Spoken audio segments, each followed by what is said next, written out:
Hi guys, so ayan, nag-bolt lang ako. And ayan yung nasakyan kong bolt, yan yung white na yan.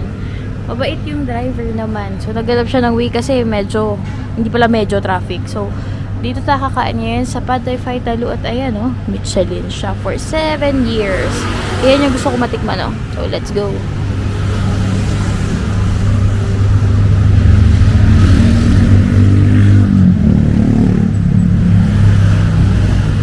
Automatic pa. Okay. Where will I order? Order up there. Okay, thank you. Upstairs daw, guys. Hi guys, so nakaupo na ako dito sa Pad Thai Phay Ta Lo. Tingnan natin yung menu. Ayan oh. May longan juice. Try ko kaya. Grabe, ang mahal na ng... Ito daw yung bestseller nila eh. Ay, ito pala. Pero baka dito lang ako kasi medyo mahal. Kasi nga Michelin siya eh.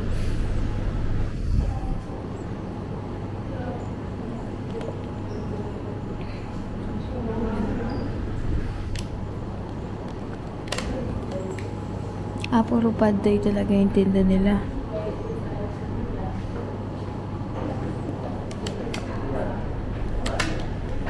Baka ito na lang ako.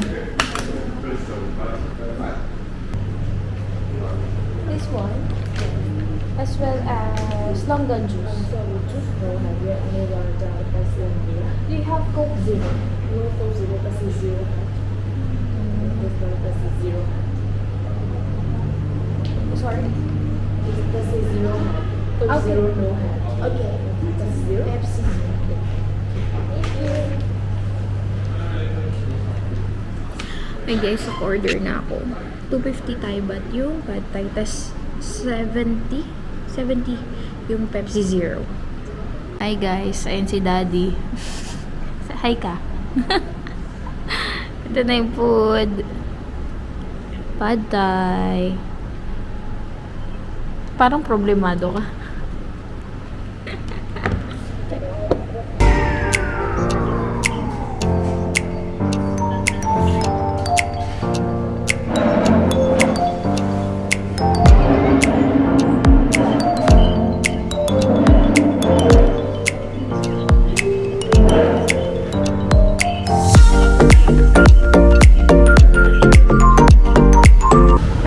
So, ayan, tapos na tayo kumain doon sa Pad Thai Phay Ta Lo, and that was the best Pad Thai I've ever tasted so far. Kasi first time ko palang mag-Pad Thai dito sa Thailand.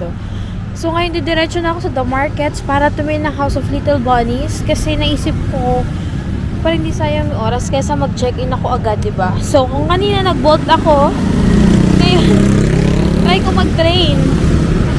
Train tayo ulit. So, pupunta na ako ngayon sa station. Before Democracy Monument. Pwede kaya tumuwi dito?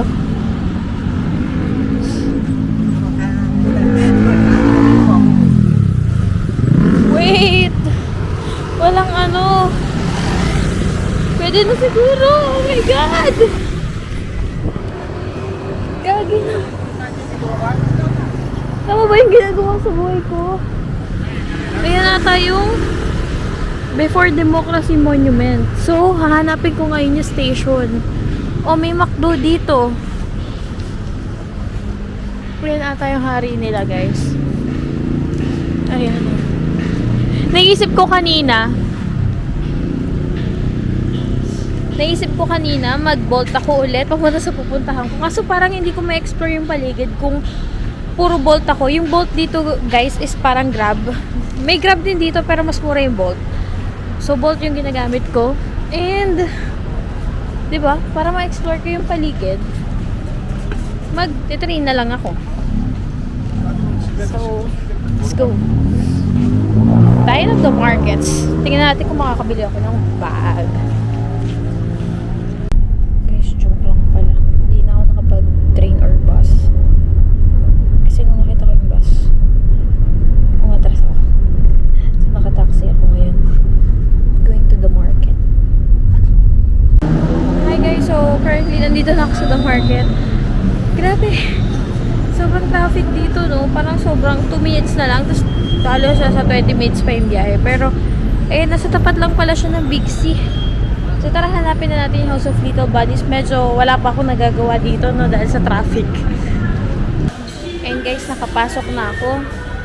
Try natin bumili sa Chatra mo ng inumin. Ayan. Ayan tayo dito. Ang sikat na sikat nilang tea. Though meron na dito sa atin, pero hindi ko alam kung anong lasa dito. Try natin. So guys, naka-order na ako Assam Thai Tea Light. Assam Milk Tea Light. So 60 baht siya. Medyo ahaw na din kasi ako. Dahil naubos yung oras ko sa biyahe. Wala pa ako nagagawa kundi kumain pa lang sa Pad Thai Phay Talu. Tapos anong oras na ngayon? 3:41 na dito, 4:41 sa Manila. Oh my gosh, hapon na. Pag-4 na, wala pa ako nagagawa. Pero ang target ko ngayon ay makabili ako ng mga bag sa House of Little Bunny as well as sa Kongtong Plaza. Pero tingnan natin kasi magkakatabi na sila dito eh. Katapat ito ay Central World. O, diba? Marami na. And bala ko kasi tomorrow magpunta sa Chatok Chak naman. So, yun lang talaga ang itinerary ko dito dahil 2 days lang ako. Yan. Puro pagbili-bili lang kung ano-ano. Hindi ko na kinayang magpunta sa mga tourist attraction kasi syempre gusto ko naman kasama ko si Daddy nun. So, yan. Eto na siya, guys. Chatra mo. Syempre kahit naganda tayo, ayan low fat, zero sugar, low calorie, panis. Oh. Guys, andito na ako sa loob. Second floor lang siya. And ayan na. Yan. Grabe. Meron akong nalagay na 3 dito. Tumawag ako kay na Daddy. Pero hindi pa rin ako makadecide ng maayos. Ayan siya. Punta tayo dito sa kabila.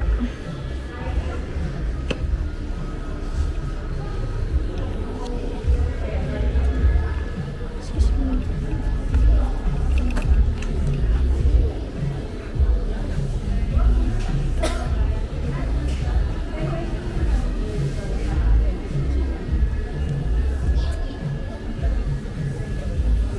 Excuse me.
Guys, maganda ba to? O, ito.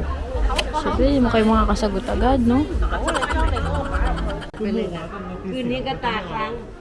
Guys, damage has been done. 9 items. Oh my God. Ayan. Ang problema ko ngayon ay kung paano ako mag-check-in sa hotel, paano ako babalik. 800 meters away lang dito. So, baka lakarin ko na lang. Medyo napapamahal na ako sa kakabolt ko. Kailangan magtipid. Ang dami kong gastos. Okay, balikan ko kayo. Guys, hindi ko na kaya yung dala ko. Sobrang sakit na ng balikat ko. Bumili na ako ng maleta. Total, bibili din naman ako. Yan, yung large size na to. Nabili ko siya. Dapat 2,399 siya eh. Dahil Pilipino ako, nakuha ko siya ng 1,700. So, yan. Okay. Let's go, laban. Pasok tayo sa loob. Okay. Yan, pagpasok mo, ito na yun. Ito na yung kabuuan niya. Kita mo na yung I think queen bed to or king. As in, sobrang laki niya para sa akin mag-isa. And so na yung mga gamit. May mahaba ditong sofa. Yan, meron dito sa side table na telephone. Ayan, and yan, may ganyan lang.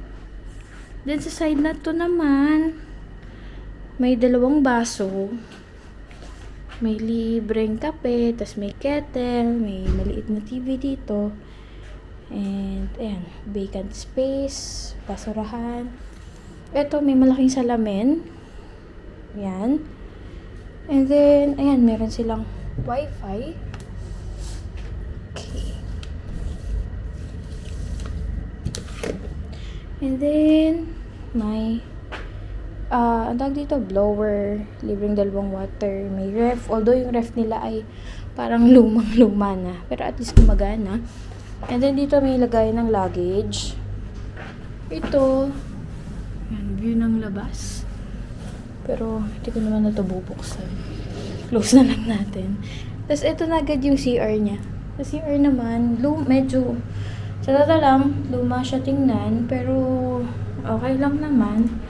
Malaking mirror dito, sink.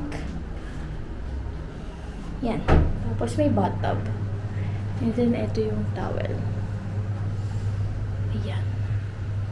Meron din siyang heater. Walang sa ilaw dito, so kailangan igaganon siya. Okay. Yun. Merong bidet. Yun yung pinakabuuan. So, nakuha ko tong hotel na to via Agoda. Ang pangalan is, ayun nga, Bayoki Boutique Hotel. So, nasa around 5,200 siya for 2 nights. And, mas nasaya sana kung may kasama kasi mag-isa lang ako eh. So, kailangan ko ng something na tumutunog on my background para makatulog siguro ako. Ayan, sobrang laki niya for me. Whew. Ayan. So, eto na yung kabuuan. Sorry, hindi ko alam yung sasabihin ko kasi mag-isa lang ako. Pero, hi guys, so ayan, nandito na tayo sa hotel and sobrang nakakapagod. Dumaan ako sa Pratunam Night Market kasi dun yung way pa uwi dito. So, hindi na ako nakapag-vlog kasi sobrang nakakapagod na.